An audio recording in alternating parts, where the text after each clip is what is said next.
setting the table for Herr Trump with 1,000 little Castros.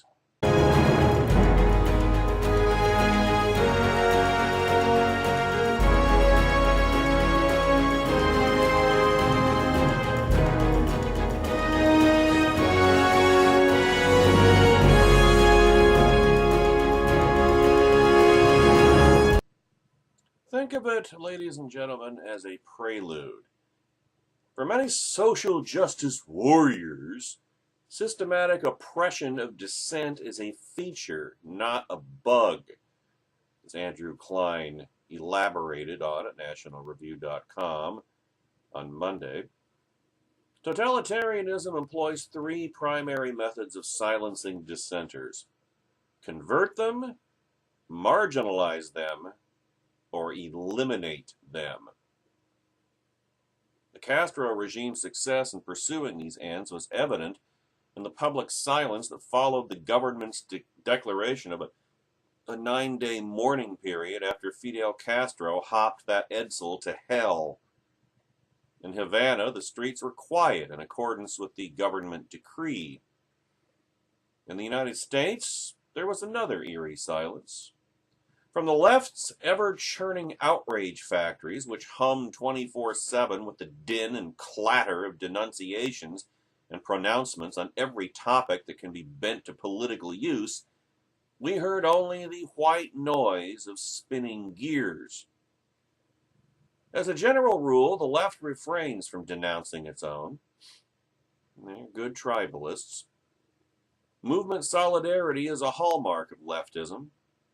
But this does not fully explain why so many self-proclaimed champions of justice and human rights have ignored, dismissed, or explained away the corruption and murderous oppression of Fidel Castro and other Marxian socialist dictators. Got to make that distinction now. No, something darker was at work. For many romantic leftists, Marxian socialism is a glorious utopia that one day will magically separate itself from the strong men who somehow always manage to clamber to the top of the people's ladder. I hope you're paying close attention to this, Trumplicans. I really do. If only the enlightened thinkers on the Harvard bookstore's email list could be put in charge. Well, they kind of have been over the past 8 years. That's what led us to our current predicament. Hint, hint.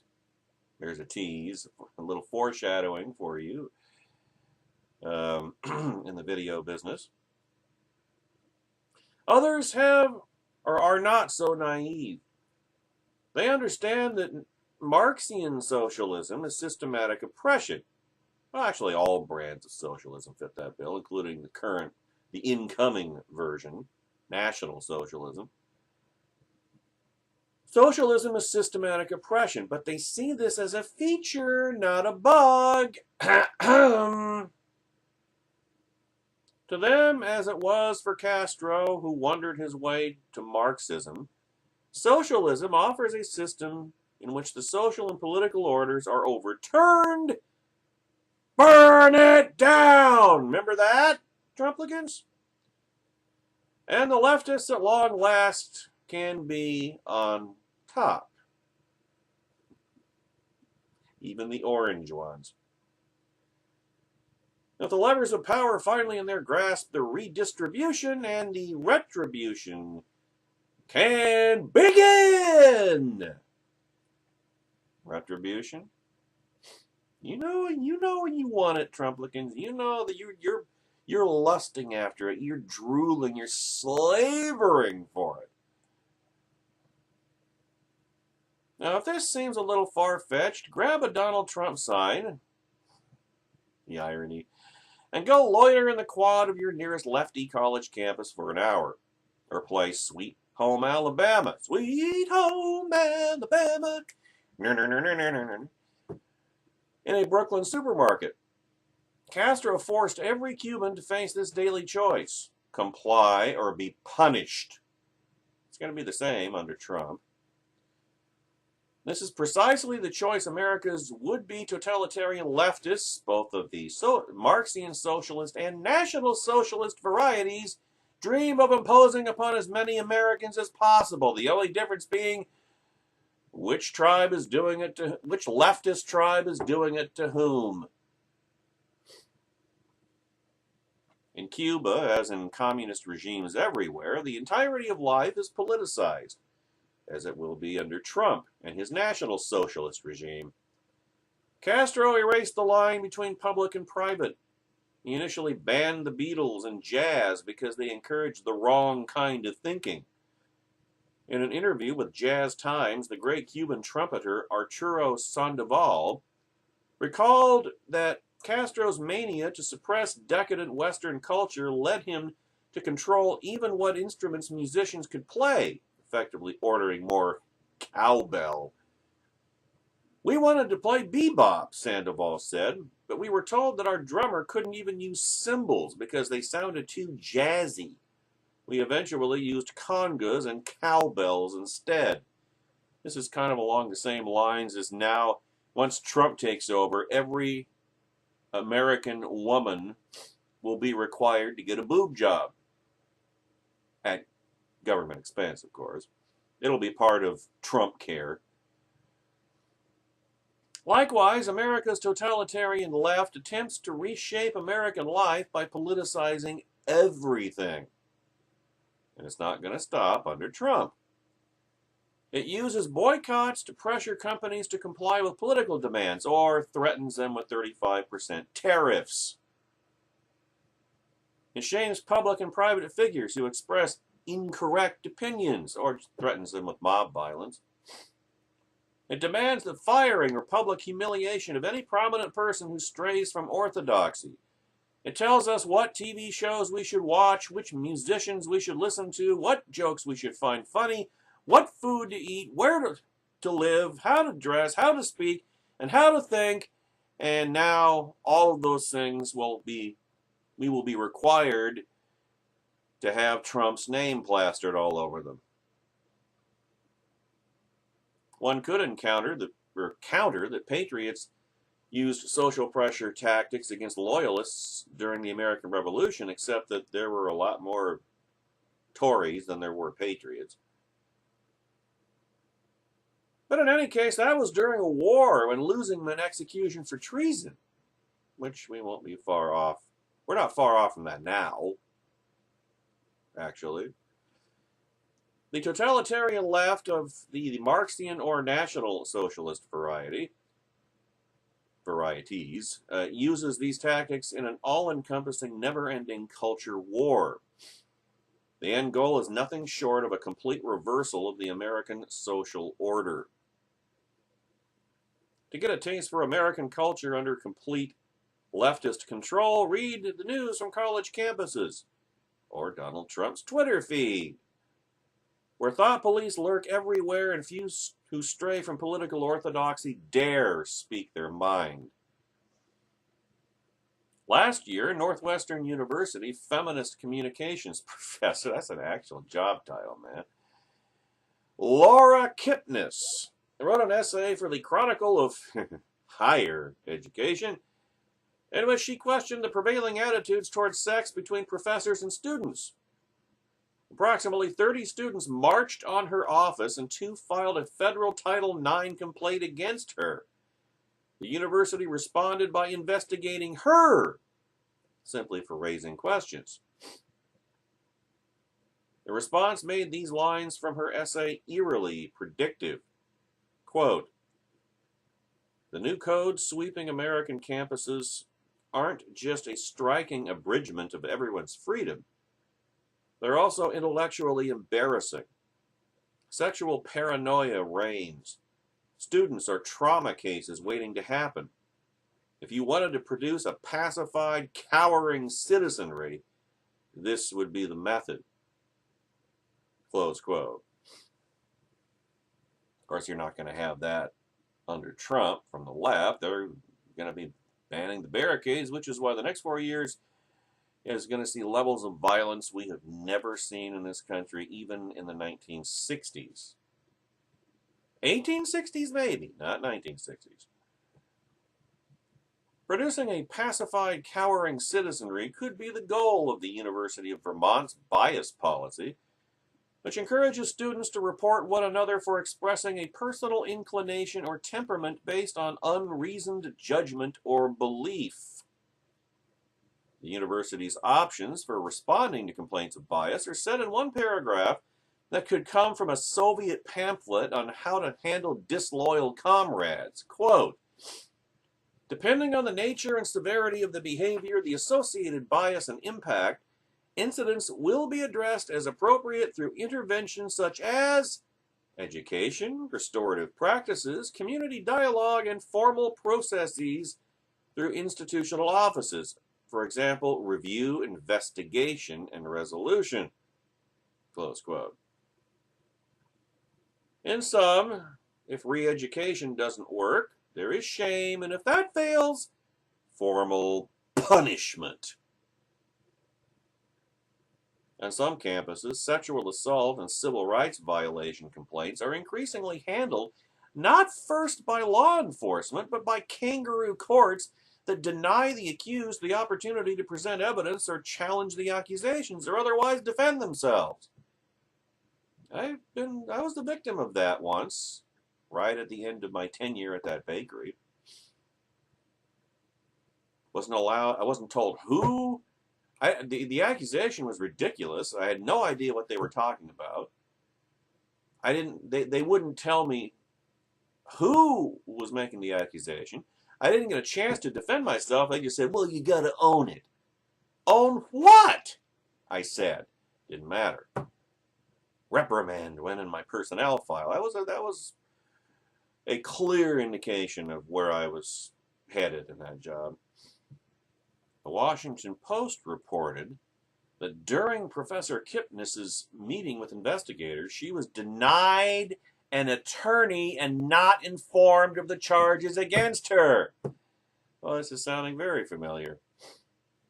I'd plummeted into an underground world of secret tribunals and capricious medieval rules. I wasn't supposed to tell anyone about it. She was muzzled too. She was threatened if she told anybody about what was done to her.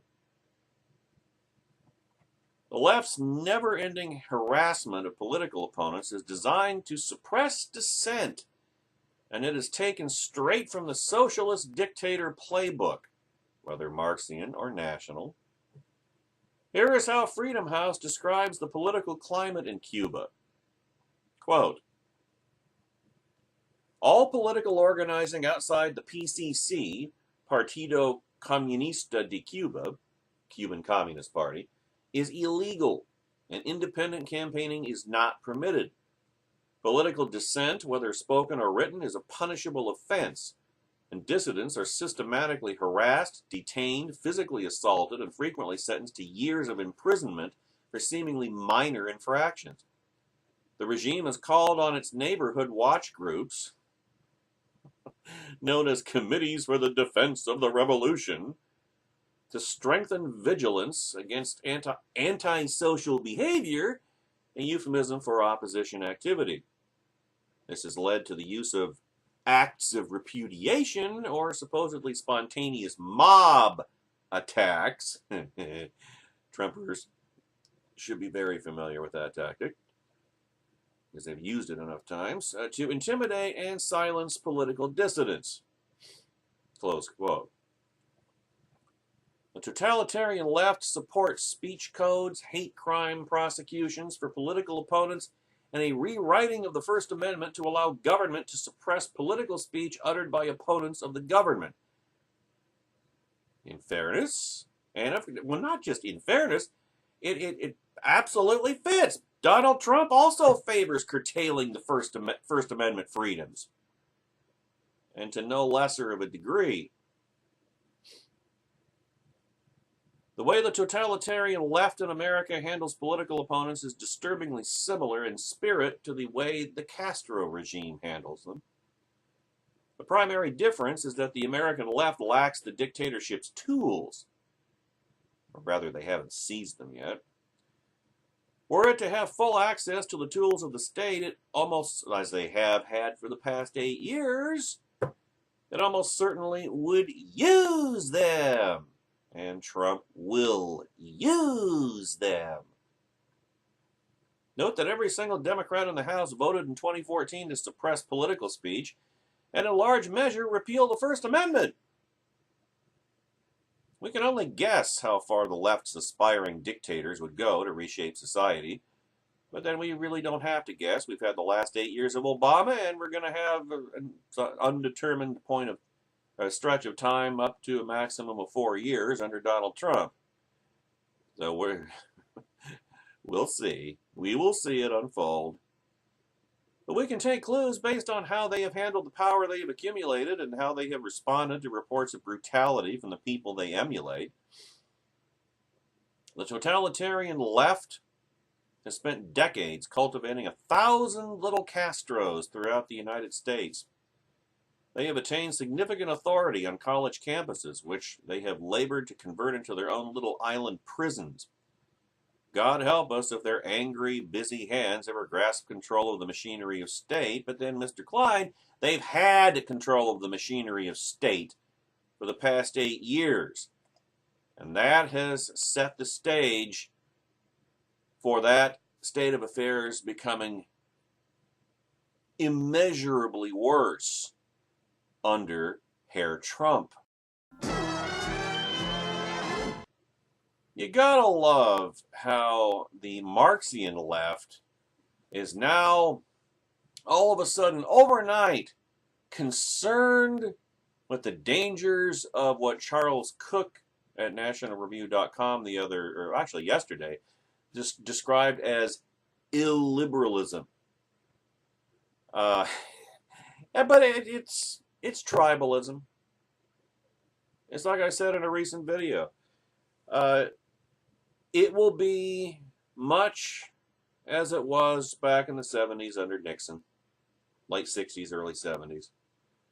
You know, Nixon was left of center. Nixon was liberal. There's no doubt about that. It is inarguable, and yet the Democrats never stopped trying to destroy him because of tribalism. Nixon had an R after his name, and of course he exposed Alger Hiss. And that was the unforgivable sin. So it didn't matter how far left Nixon went, he was still the enemy to the left. So shall it be with Democrats and Donald Trump. Trump's move to the left will know no bounds, but the Democrats will still treat him as the enemy. Why? Because he defeated their heroine, Hillary Clinton. But they're certainly waking up to the dangers of illiberalism now that they won't have the ability to be on the delivering end of it, but rather on the business end. They fear retribution, and reactionary retribution, and that's exactly what they're liable to get. So really, one doesn't wonder where Marxian socialist concerns about illiberalism have been the past 8 years. They've been on the delivering end of it, and they had no problem with it then, just like Trumplicans have no problem being on the delivering end of it now. And none of it, to harken back to the Evan McMullen video, has anything to do with, or even the barest relation to the United States Constitution. That's why I say, that's why I've been saying certainly for the past 7 months that, however the 2016 election turned out, the Constitution's dead. I mean, if the Constitution was in a coma for the past 8 years, it's now dead. Dead, dead, dead for a ducat, dead. Buried 6 feet deep, worms can't find it, dead, dead, dead. Vaporized. Atomized. By a remarkable coincidence, on the same day that Donald Trump became president-elect of the United States, the Marxian left, as opposed to the National Socialist left, discovered a distaste for illiberalism. Writing on behalf of the many scholars, journalists who study illiberal authoritarian regimes, except Barack Obama's, of course, all of whom are deeply alarmed about the U.S. right now, like they shouldn't have been over the past 8 years, Dartmouth University's Brendan Nean announced via Twitter that the 12 days since the 2016 election have been the most alarming of his professional life. Yeah, he knows revenge, reactionary revenge is coming. The United States, Nean explained, was close to seeing a total collapse of the norms. First of all, we're not supposed to be a democracy. We're supposed to be a constitutional republic. The total collapse of those norms, which of course totally collapsed 8 years ago. Trump's not going to be resurrecting those norms, God knows. In part because our institutions and elites keep accommodating illiberal behavior like they have the past 8 years. Should democracy fail, we're not supposed to be a democracy, damn it. See, he doesn't have the right nomenclature either. Should democracy fail, he warned, there will be no one moment, but rather a slow descent into illiberalism. Hey, Professor Nean, can I just level with you here? We are wallowing in illiberalism, and we've been there for the past 8 years. We have been fundamentally transformed. Barack Obama fundamentally transformed the Democrat Party, then he fundamentally transformed the United States of America. And now he has, with the rise of Donald Trump, Barack Obama has fundamentally transformed the Republican Party. America has been fundamentally transformed. There is no more conservative party. There is no more constitutionalist party. They are all socialists now of one brand or another, whether Marxist socialist or National Socialist. The common thread is socialist. Now it's just a blood feud between two socialist tribes. And real Americans, well, I guess we're out here somewhere making our point while we're still permitted to do so. A slow descent that began on November 9th, 2016, mind you, in his telling. A slow descent that came ex nihilo, a slow descent that followed a perfectly flat plane, and for which the president-elect's predecessor bears no responsibility. Intrigued? Charles Cook asked Nean whether he would consider recent trends toward judicial imperialism, executive overreach, and the abandonment of due process as undermining the norms of our democracy, and in concert, whether as a college professor in 2016, he might have any insight into which institutions or elites have been most aggressively accommodating illiberal behavior. And his response? The problems to which I was pointing, or Mr. Cook was pointing, were not the same thing. This is not an NRO culture war thing, Nean griped.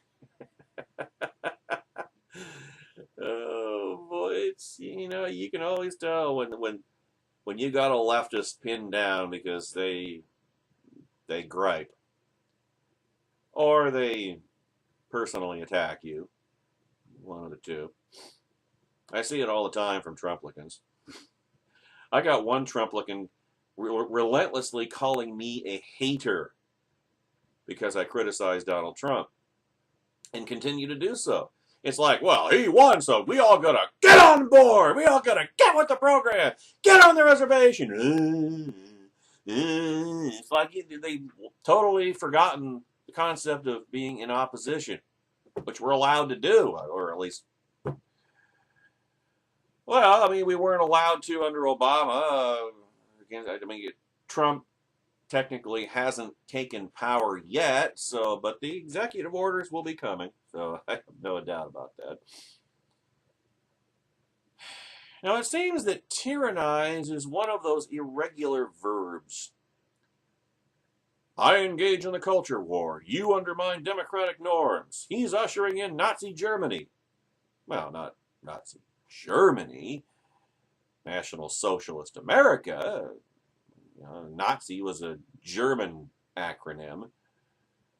I don't use that because it has connotations that, to be fair, don't apply to Trump. Trump doesn't want to commit genocide against anybody. That would deprive him of too many pussies to grab, actually. But in terms of economic and foreign policy, yeah, sky's the limit. Now, it's uncontroversial to observe that Donald Trump was a poor choice for the head of a free republic, which we haven't been for a long time now. And I will gladly add my name to those who hope, as Burke put it, to snuff the approach of tyranny in every tainted breeze. Well, way too late for that. But I cannot help noticing how silly and how capricious our newfangled doomsayers sound. Well, not silly and capricious. Well, capricious, yeah, but not silly. You know, they are totalitarians, and they recognize a totalitarian regime when they see one. And they know they're going to be on the business end of those levers of power that they've used against the rest of us for the past 8 years. So they know what's coming. They have reason to be afraid. How quickly did those who have cried obstructionism for 8 years expect to be welcomed as bulwarks of Madison's Constitution? How seriously did the purveyors of privilege imagine they would be taken when they abandoned overnight the claim that neutral principles are but a tool of the ruling class? In what manner did those who praised Obama's pen and phone and putter believe they would be received when the shoe was on the other foot? Especially in a wall-to-wall, universally tribalist era. And if excesses in pursuit of one's goal are criticized only as part of a mere culture war thing, why should anyone worry about Trump? Well, we should all be worrying about Trump. Where, one must ask, have the social scientists been during the overture to our slow descent into illiberalism, which I covered in the preceding segment? For almost all of Barack Obama's presidency, the Obamadency, the system of checks and balances that used to undergird the unique American order have been treated by progressives as if it were an outdated relic. Some, such as Vox's Dylan Matthews, have called for an elective dictatorship. And now that's what they're going to get. Others, such as the Washington Post's E.J. Dionne, have portrayed all dissent or obstruction as if it were tantamount to treason. And that will continue and will just be redirected. In all cases, the question has been the same. Who will rid us of these turbulent skeptics? For deigning to oppose Obama's agenda, Republicans have been called quite the variety of unpleasant names. Of course, bear in mind the Tea Party doesn't think Republicans ever opposed Obama's agenda, so that's silly, and I digress. Let's see. Hostage takers, bomb throwers, terrorists, and traitors were perennial favorites. And they have been repeatedly compared to the 19th century secessionists who sought to smash up the Union. For shutting down the government, a tactic that had been used by Democrat lawmakers 15 times since 1976, including 5 occasions during which a Democrat was president, Republicans were accused of nullification, of channeling the spirit of Fort Sumter, and of, ta-da, racism. For using their constitutionally enumerated powers, which, remember, the Tea Party insists that they never did. The Republicans never used their constitutionally enumerated powers to oppose Obama. A collection of lawmakers who informally referred to themselves as the Tea Party were accused by Senator Tom Harkin of being every bit as dangerous to America as the breakup and the Civil War. And they got their illiberal revenge, didn't they? force Trump down our throats. And now, in the wake of Trump's victory, la resistance is in vogue once again, in service to their version of tyranny, which we've experienced for the past 8 years. So, no inspiration from that quarter. And the specter of tyranny is divine in each presidential design, which is kind of an example of being accidentally correct. Writing during the 2013 federal shutdown, the New York Times' Charles Blow approvingly cited a Brookings Institution scholar who described our current Congress as a greater danger to national security than Al-Qaeda. The day after Trump's election, Blow invited his readers to consider him among the resistance. Urged the Democrat Party to put the new president under unrelenting pressure. Remember what I've said in previous videos about the need for the Democrats to pick their spots? You know, just to go blanket unrelenting resistance and that's not the way to do it. That's not smart opposition. That's a temper tantrum. That just reinforces the impressions that got the Democrats defeated on November the 8th in the first place. Pick your spots. You know, give Trump some rope. He'll hang himself with it. Of course, they don't really have a whole lot of experience now in being in opposition, now, do they? They're going to try to use the same the kind of tactics, the same tactics that you use when you are in power, except they're not in power anymore. And when you're not in power, you got to be more circumspect. You got to be more choosy. Not every hill is worth dying on, because you're going to end up dying on most of them. Although not as high a percentage as Republicans did back in the day, or would have. And Blow presented his maxim du jour: power must be challenged constantly whenever we don't hold it. Well, that's the part he left out. That's what he meant. Gee, what could possibly have changed? Barack Obama was no Adolf Hitler. He was more of a Hugo Chavez. He definitely played with abandon on the slopes that Trump now inherits and will expand, as is his wont. And in so doing, Obama set precedents that are liable to be abused by Trump. I guarantee you they will be. When, as seems inevitable, President Trump complains publicly that the Supreme Court has declined to rubber stamp his agenda and threatens them, well, what will Trumplicans do, ladies and gentlemen? They will point to Obama's dressing down of Justice Alito during the 2011 State of the Union as precedent and justification. And to the bully pulpit speeches Obama staged on the court steps as prologue.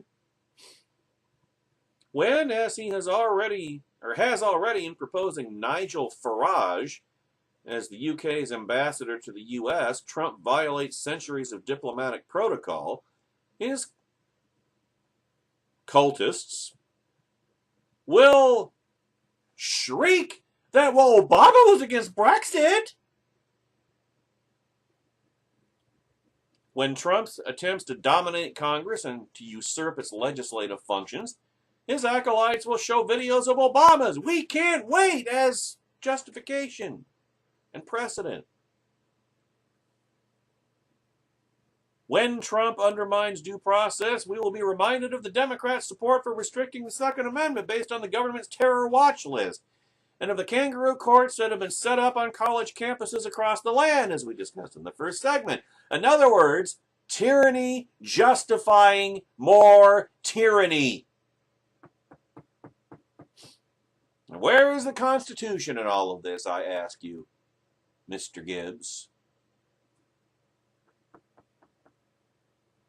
Throughout, the Brendan Neans of the world will ask, how could this happen? When the fact is that They are the ones who made it happen.